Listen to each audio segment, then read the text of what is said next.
Hi folks, welcome to Crisco's Corner. Unfiltered commentary. Not your truth, the real truth. Please like, share, and subscribe. And as always, thank you for your support.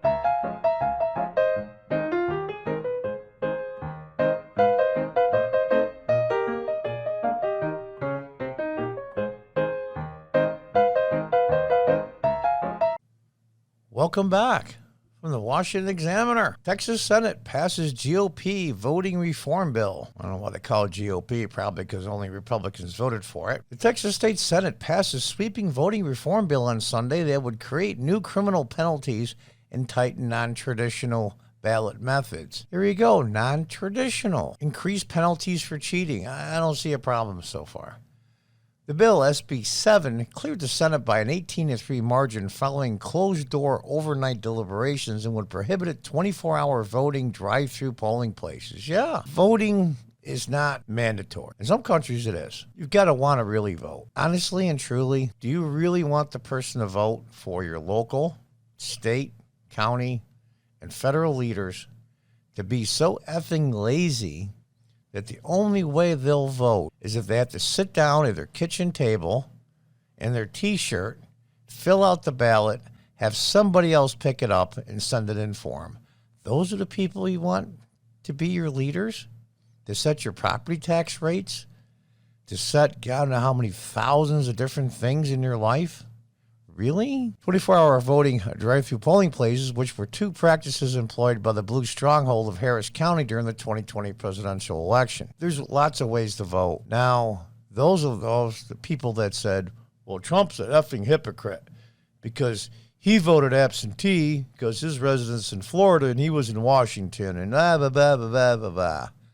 Sending out millions of unsolicited, that's the key word, unsolicited ballots is not the same as voting by mail, absentee. You request an absentee ballot.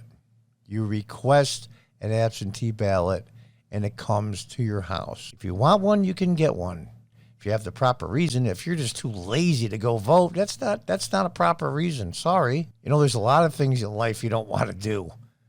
You don't want to every week bag up all the garbage and take it outside. There's just certain things that you have to do in life. Let's read on. The legislation would also make it a crime for local leaders to send mail-in ballot applications to those who do not request them. Absolutely. And the process would also require more identification for absentee and mail-in voters. Absolutely. I have no problem with any of that. I got to tell you, honestly, I'm in upstate New York in Binghamton. I ran in many local elections. Granted, they're not federal, but the rules are the same. And you'll get a list of registered voters, and you start knocking on doors. And as a candidate, many times, you don't go knock on the door of a house because you get a person's voting history if you want it. You want to see who's voted, how many times in the last few years. Now, who they voted for, when they voted. And if you get somebody that votes regularly, they get a knock on the door by me, the candidate, or any other candidate. If they haven't voted in several years, or only vote, say, in presidential years, and it's not a presidential year, they get a piece of literature and I move on because I only need to talk to people that can vote. No more than you would want to sell Audible to a deaf person. It makes no sense. You're looking for votes, people to vote for you. You go for people that vote. It's a no-brainer. It's a no-brainer. But sending out thousands and thousands of ballots is not a good idea. Now, the point I was trying to make originally was, as I knock on these doors, and every candidate has, whether it's a local city councilman like I was during the early 2000s, or even higher office, i.e., we'll say Congress, U.S. Congress, any state, county offices. You're knocking on doors, talking to people. You have your list. I can't even tell you, especially in the district that I had, which was a lot of low-income areas, very transient populations, people moving in and out all the time. I would say a good 30 to 35% easily. Those people aren't there anymore.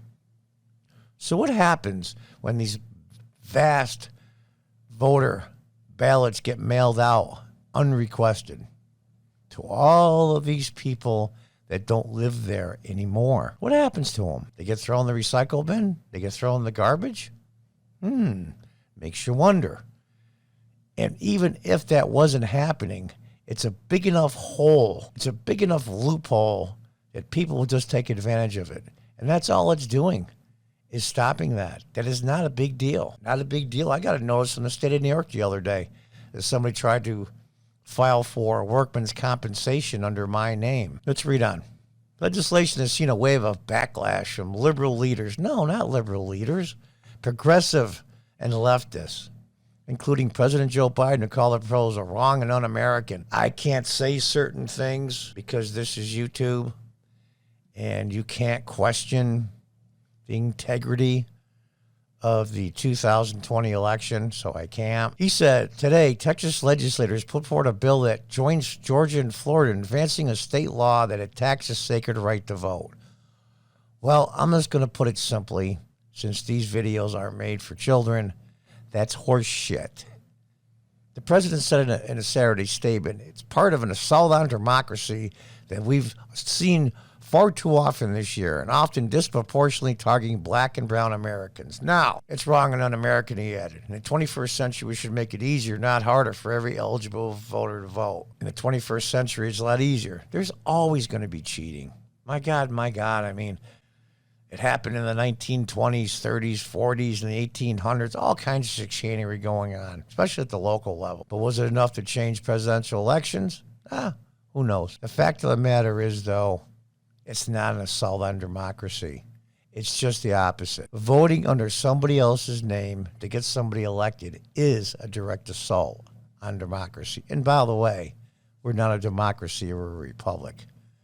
For whatever it's worth, department, just recently, I've had the same Samsung cell phone forever, well over 10 years. It's pretty much of an antique, so I upgraded. I went to the Verizon store here locally in Binghamton in upstate New York. Had to wait your turn, of course, because it's really restrictive how many people are waited on at once because of COVID. Wah.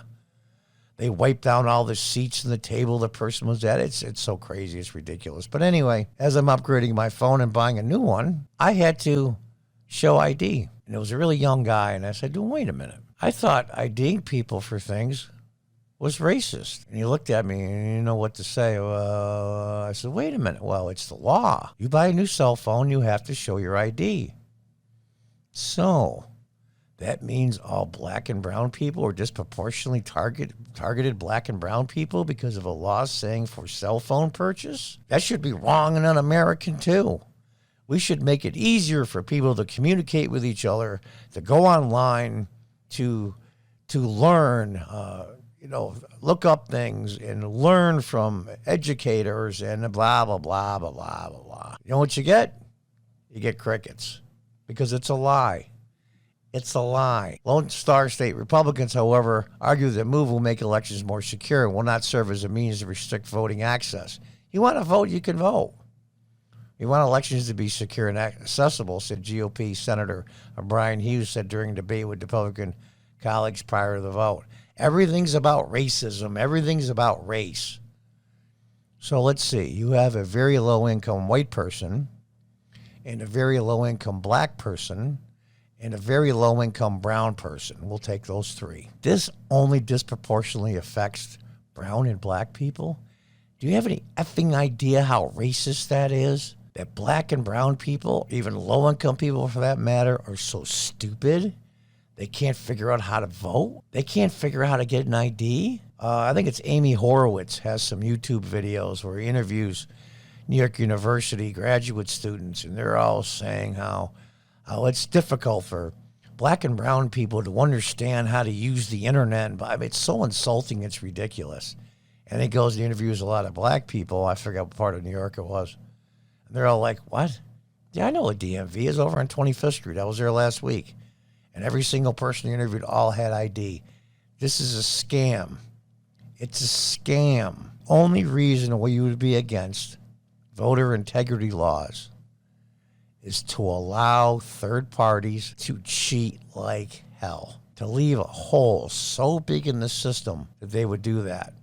Now, these people better watch out. When I say these people, I mean progressives and the leftists, because Republicans are going to start catching on to this nonsense, and they're going to do it too. That's one of the main things that will unravel a republic faster than anything, is the faith of the integrity of the election process.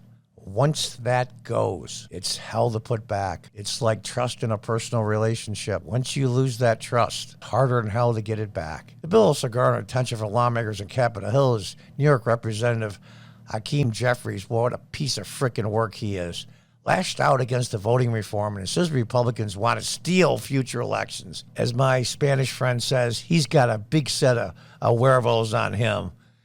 Steal future elections. They don't want to steal anything. They just want integrity. There's always going to be some nonsense that goes on, but you try to keep that to a minimum the best you can in an imperfect world. Republicans clear in Texas throughout the country want to make it harder to vote and easier to steal an election, he said, during a segment of CNN's State of the Union.